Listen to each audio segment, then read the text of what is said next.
सुप्रभात, good morning everyone. मैं हूं संजय सिंह और आज आप मेरे साथ हैं केमिस्ट्री क्लासेस में। आज हम लोग डिस्कस करने वाले हैं हैलोजिनेशन की मैकेनिज्म पे और हमारे पास मैकेनिज्म है free radical mechanism of halogenation. हम इससे पहले लेक्चर में डिस्कस कर चुके थे halogenation, sulphonation, nitration and oxidation of alkanes. आज हम डिस्कस करने वाले हैं एल्केन्स के हैलोजिनेशन के फ्री रेडिकल मैकेनिज्म पे। तो सबसे पहले कि फ्री रेडिकल मैकेनिज्म जो हैलोजिनेशन की है उसमें आपका हैलोजन जो सपोज क्लोरीन का एक मॉलिक्यूल है, तो जब क्लोरीन का मॉलिक्यूल सनलाइट में HNu जो लाइट होती है इसकी प्रेजेंस में टूट जाता है और टूटता कैसे है, फ्री रेडिकल्स की फॉर्म में।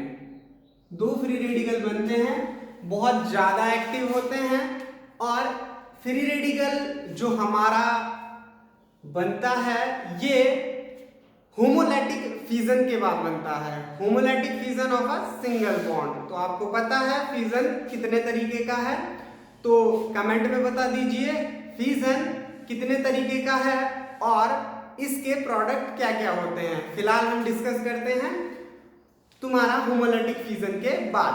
होमोलैटिक फिजन के बाद हमारे क्लोरीन के जो दो फ्री रेडिकल्स बनते हैं, ये फ्री रेडिकल आपके किसी भी एल्केन, सपोज हमारे पास मैथेन है, मैथेन पे अटैक करेंगे, अटैक करने के बाद एक हाइड्रोजन को सब्स्टिट्यूट करेंगे और इस मैथेन पे एक क्लोरीन आके जुड़ जाएगा। जब ये क्लोरीन इस मैथेन पे आके अटैक करेगा, एक हाइड्रोजन को सब्स्टिट्यूट करेगा और मिथाइल क्लोराइड या क्लोरोमेथेन, ठीक है, बनाएगा। दैट मीन्स हेलो एल्केन का जब निर्माण होगा, तो ये फॉर्मेशन ऑफ हेलो एल्केन कितने स्टेप में होती है और किस तरीके से होती है, इस टोटल को हम डिस्कस करेंगे मैकेनिज्म के अंडर में। बेसिकली इस मैकेनिज्म में 3 स्टेप होने वाले हैं। पहला आपका फ्री रेडिकल का फॉर्मेशन, जो हमने यहाँ पे दिखाया कि ये फ्री रेडिकल बनते हैं। दूसरा जो फ्री रेडिकल बनता है वो फ्री रेडिकल किस तरीके से आपके एल्केन पे अटैक करता है, that means chain propagation, chain पे अटैक करना, पूरे कार्बन चेन पे किसी पोजीशन पे अटैक करना या किसी पर्टिकुलर जगह पे जाके जुड़ जाना। जैसे यहाँ पे ये क्लोरीन आके आपका जुड़ गया। और तीसरा स्टेप, ये क्लोरीन जब आपके जुड़ गया तो क्या ये और क्लोरीन भी आके जुड़ेंगे, और से मतलब हमारा है कि काफी सारे फ्री रेडिकल बन सकते हैं एक रिएक्शन में, तो क्या ये और क्लोरीन आकर जुड़ेंगे और हाइड्रोजन को भी सब्स्टिट्यूट कर सकते हैं।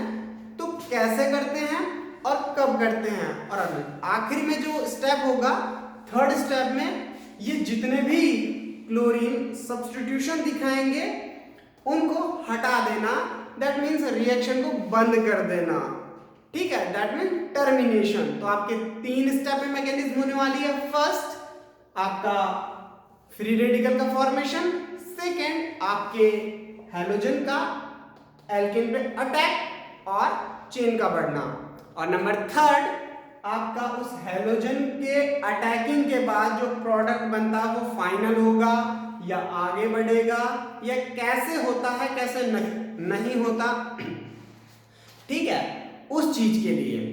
तो चलिए देखते हैं इसके स्टेप कितने तरीके से होते हैं। तो हमारा पहला स्टेप है चेन इनिशिएशन।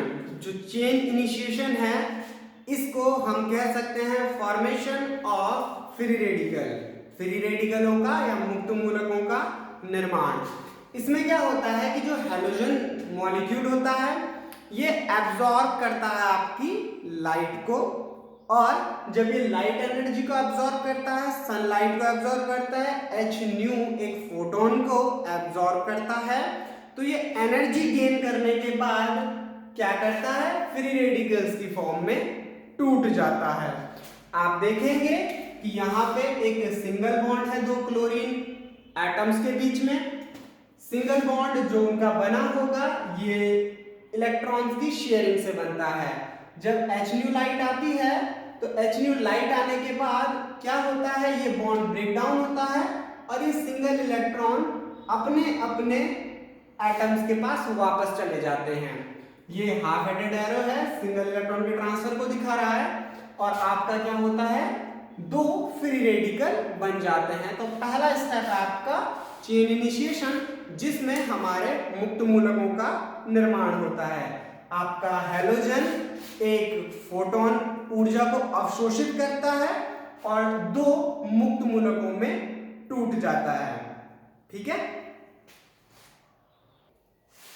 अब देखिए हमारा दूसरा स्टेप होता है इस बने हुए फ्री रेडिकल का अटैक हमारे एल्केन पे। तो सेकेंड स्टेप है चेन प्रोपोगेशन। ठीक है, अब चेन प्रोपोगेशन में क्या होता है, तो चेन प्रोपोगेशन में आपका फर्स्ट स्टेप में बना हुआ फ्री रेडिकल सेकेंड स्टेप में किस पे अटैक करता है, एल्केन पे। एल्केन पे अटैक करने के बाद आपका एक हाइड्रोजन ले जाकर HX को अलग कर देता है और यहाँ पे जो इनके बीच की शेयरिंग होगी ये भी होमोलैटिक फिजन में टूट जाएगी। ये हाइड्रोजन और क्लोरीन अलग हो जाएंगे यहाँ से और यहाँ पर जो होगा होमोलैटिक फिजन होगा। आपका एक एक इलेक्ट्रॉन फिर से अपने ओरिजिनल एटम के पास लौट जाएगा और आपका एल्काइल फ्री रेडिकल बनेगा। ठीक है, तो ये क्या करता है कि free radical attacks on alkene and form HX with alkyl free radical. आपका एल्काइल मुक्त मूलक बनेगा। एल्काइल फ्री रेडिकल बनने के बाद ये आगे रिएक्शन करता है एक हैलोजन से, एक हैलोजन मॉलिक्यूल से और एल्काइल हैलाइड बनाता है। थर्ड स्टेप यहाँ सेकेंड स्टेप में अब आपका क्या होता है कि जब ये एल्काइल हैलाइड बनाता है तो फिर से एल्काइल हैलाइड बनाने के बाद एक नया फ्री रेडिकल बन जाता है और ये नया फ्री रेडिकल फिर से एक दूसरे एल्काइल के साथ रिएक्शन करेगा और फिर से ये रिएक्शन चलती रहेगी एक साइक्लिक टाइप में। ठीक है, आप लोगों को समझ में आया कि एक्चुअली यहां से बनने वाले फ्री रेडिकल तो सिर्फ एक बार बनते हैं। ये फ्री रेडिकल सेकेंड स्टेप में कंटिन्यू रिएक्शन करते रहते हैं। ये फ्री रेडिकल एक नए फ्री रेडिकल को बनाता है, एल्काइल फ्री रेडिकल। ये एल्काइल फ्री रेडिकल फिर एक नए हैलोजन के मॉलिक्यूल के साथ रिएक्शन करता है और फिर से एक नया हैलोजन का फ्री रेडिकल बना देता है। ये फ्री रेडिकल फिर से एक नए के साथ रिएक्शन करेगा और ये रिएक्शन चलती रहती है, चलती रहती है, चलती रहती है। इसी पूरे प्रोसेस को बोलते हैं चेन प्रोपोगेशन, चेन का आगे बढ़ना। ठीक है, ये बढ़ती रहती है और बहुत लंबी बढ़ेगी, मतलब 1 by 1 सब्स्टिट्यूशन होते रहेंगे और हो सकता है इस एल्काइल के सारे हाइड्रोजन हैलोजन से रिप्लेस हो जाएं और आपको लास्ट में कार्बन टेट्राक्लोराइड, मतलब सारे के सारे हैलोजन यहाँ हाइड्रोजन को सब्स्टिट्यूट करके 4 हैलोजन जुड़ जाएं इस पर्टिकुलर कार्बन पे। ठीक है, तो आपको कार्बन टेट्राक्लोराइड लास्ट में मिल सकता है। ठीक है, अब ये दोनों स्टेप आपने देख लिए, वीडियो पॉज कीजिए और इस पूरे प्रोसेसर को नोट कर लीजिए। अब देखिए हमारा आखिरी स्टेप चलता है चेन टर्मिनेशन।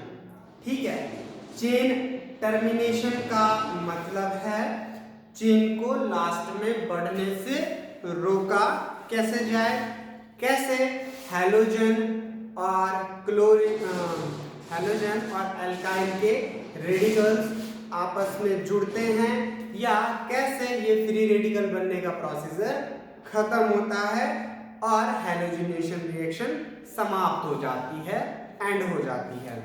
तो देखिए कि जब भी आपका चेन टर्मिनेशन की बात की जाती है, दो फ्री रेडिकल्स, एक हैलोजन का दूसरा भी हैलोजन का हो सकता है, ठीक है, या एक मिथाइल और दूसरा भी मिथाइल, एल्काइल फ्री रेडिकल्स हो सकते हैं, या फिर एक एल्काइल और दूसरा हैलोजन भी हो सकते हैं।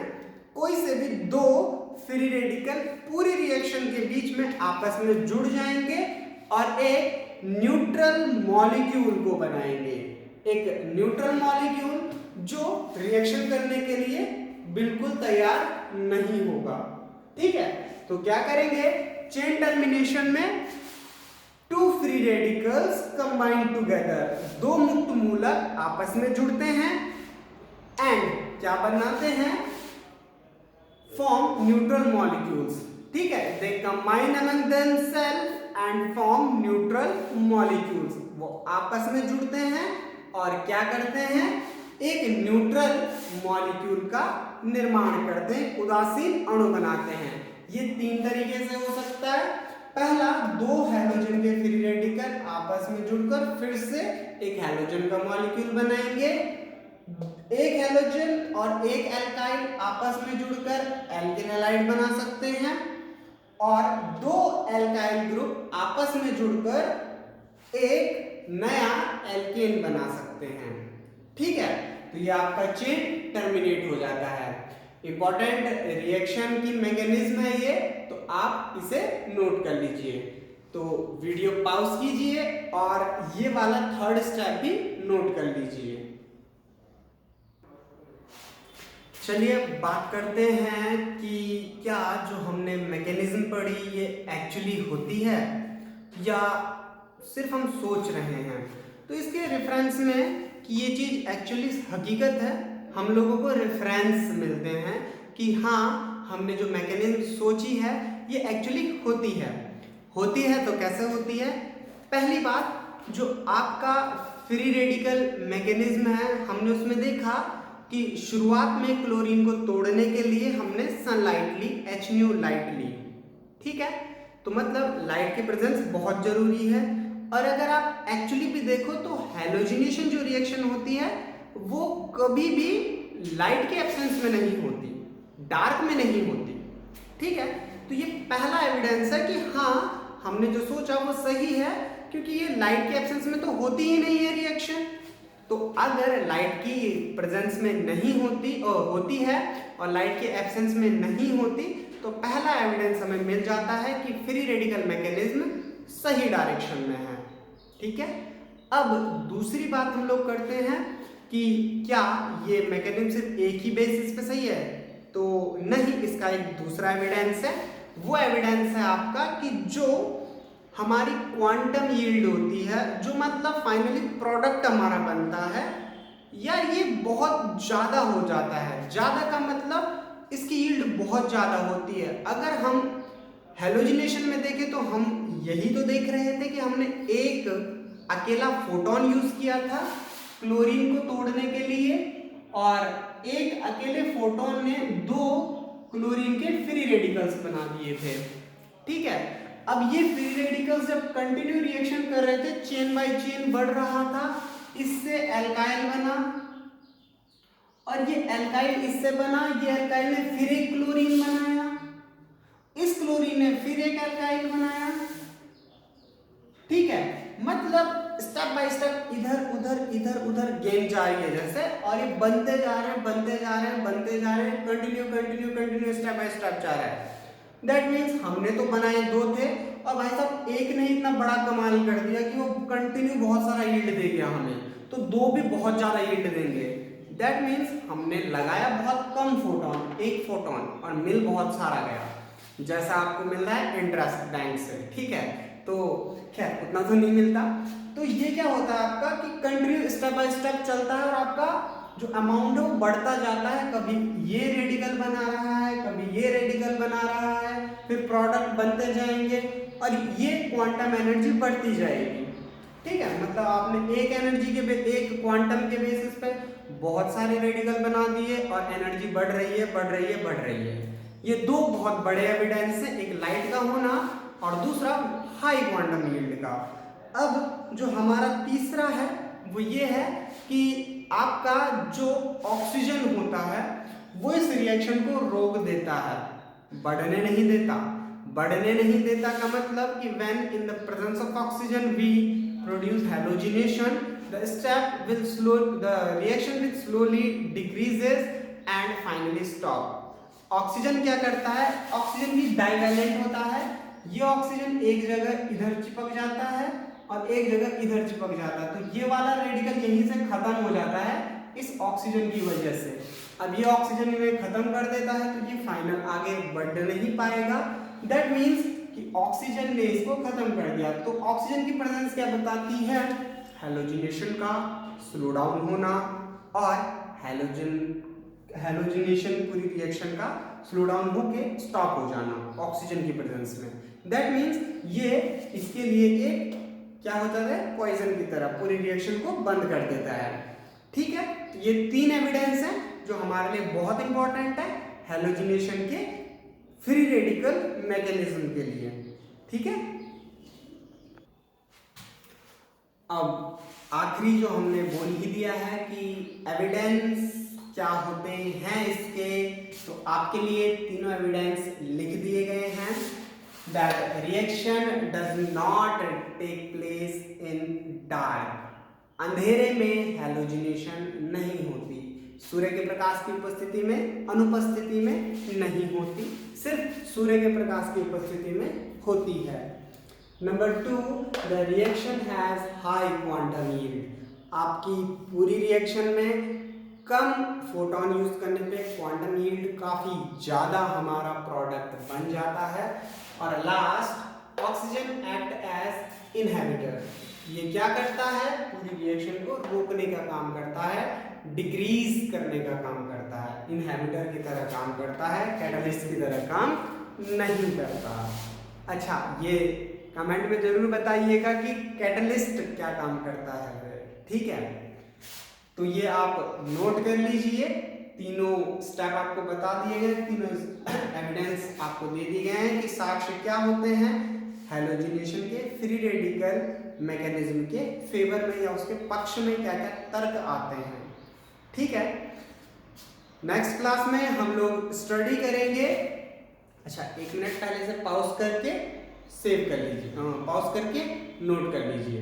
ठीक है, नेक्स्ट जो क्लासेस होगी हम इसमें पढ़ेंगे कि जो हैलोजिनेशन की रिएक्शन है इसमें रिजियो सेलेक्टिविटी किस तरीके से पर्टिकुलर जगह पर हैलोजन जाएगा, क्या वो कॉर्नर्स पे जाएगा या बीच सेंटर में कहीं पर भी कार्बन चेन में जुड़ जाएगा, जुड़ेगा तो क्यों जुड़ेगा और कैसे जुड़ेगा।